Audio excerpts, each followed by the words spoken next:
been wanting to talk about my man, Yeah. Roberto De Zerbi in Brighton for a Definitely. while. And this was weird. Graham Potter going back to the Amex. Yeah. He actually got booed by a portion of the Yeah, I crowd know. at one point, which I think could have And hurt booed a little loudly bit. as well. We'll get into that. But let's talk about Chelsea, because this was a spit show, as the kids say. Yeah. Completely, yeah. And the narrative before was very much Potter is still unbeaten since he joined the club in 9 games in all competitions. Yeah. So that narrative, and I mentioned this on Thursday as well. Because, like the club tweeted out like www. Yeah, all the dubs. Yeah, you haven't played anybody in that period other than Milan and Manchester United. Yeah, and you destroyed Milan and you drew with Manchester United. With 11 men against 10 for most of it against Milan in the second game. But Yeah. yeah. But there was that. There was the Trevor Chalobah start, which is an incredible start. Every time he started in 29 games, he never lost. The fact that Potter was going back to Brighton, this is a team that he knows by heart. This is his team. He built it.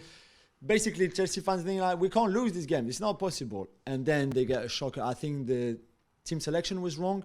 And we said it a bit on Thursday, but I don't want to see Christian Pulisic and Raheem Sterling as wing backs. I don't think it works, and I don't think he suits them. And I think he's counterproductive. It was only the second game that we've seen it, right? Yeah. They did it in midweek, and it was kind of... Yeah, it was a bit meh. I just don't... I know you can maybe more experiment when you are a club like Brighton maybe than Chelsea, and maybe he doesn't really realize it yet. But I saw that lineup and I was like, I don't like this. I don't think this is a good team. And I think there's a potential there that you could be spanked.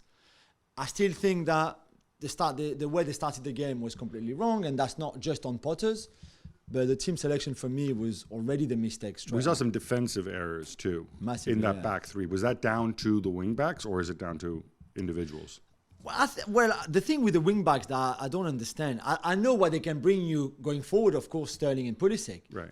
But your wing backs are also, even if you don't look about the defensive side of the game, but your wing backs are a key part of your build-up structure, right? Yeah. Because with the back five, they can help you so much, and there's patterns of play where your wing backs help you to just the dialogue escape the with the pressure central from the other midfielders, team. exactly, yeah. All of that. But in that case, they can't do that. This is not what they do. They're not used to it. They don't know. They never played that position before, apart from the Salzburg game.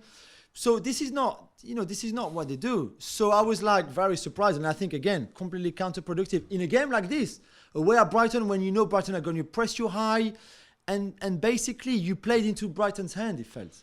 Kepa's injury is obviously not why they lost, but that is another thing that happened. In fact, Mendy actually made a couple big saves. Yeah, he did. Yeah. At the end, to me, it generally feels like there's sort of an air of everything up in the air, right? There's an air of Potter comes in and he needs to kind of rebuild the team from the ground up, which is why when all those people said, oh, look, but no, they always wanted Potter. Potter's a natural evolution on Tuchel. He already has these great players and he's building on what. No, Tuchel and Potter, they're more similar than Potter and Simeone.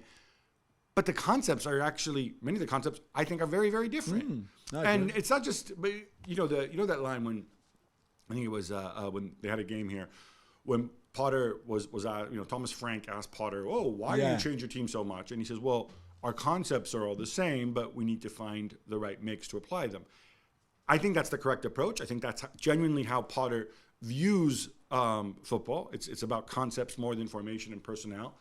But you still need to get the formation and the personnel right. Yeah, I agree. He just hasn't had time to do that. No, maybe not. But I'm still very skeptical about the Pulisic Sterling idea as them as wing backs. I just don't know when he plans his game plan and plan the game and the structure and put his team on paper with his assistants and go like, okay, this is going to work great. I just don't. And Pulisic had a chance. He could have scored in the first half. But for Sterling especially, Pulisic played a little bit, if you remember, with Tuchel in that kind of position. For Sterling, for me, it's a no-go straight away. All right, let's talk about Brighton and De Zerbi, because obviously this was his first win. They had some good performances. I think they had a game against Forest where they absolutely mullered them but couldn't score. Yeah. Does this feel different than Potter? It did. I think it did in a way, the way Estupiñán and Gross were played and used by De Zerbi, but I think the press is a bit more aggressive. There's that obviously boxing midfield, which he's done everywhere he's been. which works really well when you've got Caicedo in midfield, who I think is a wonderful player. So yeah, I think he deserves a lot of credit for the way he played that game. Yeah, I think there's more to come from both of these managers. Both managers are really like, it's not a critique of them. I think it's more, certainly as far as Potter's concerned, it's a situation he was dropped in. Thanks so much for watching ESPN on YouTube. And for more sports highlights and analysis, be sure to download the ESPN app. And for premium content and live streaming, subscribe to ESPN Plus.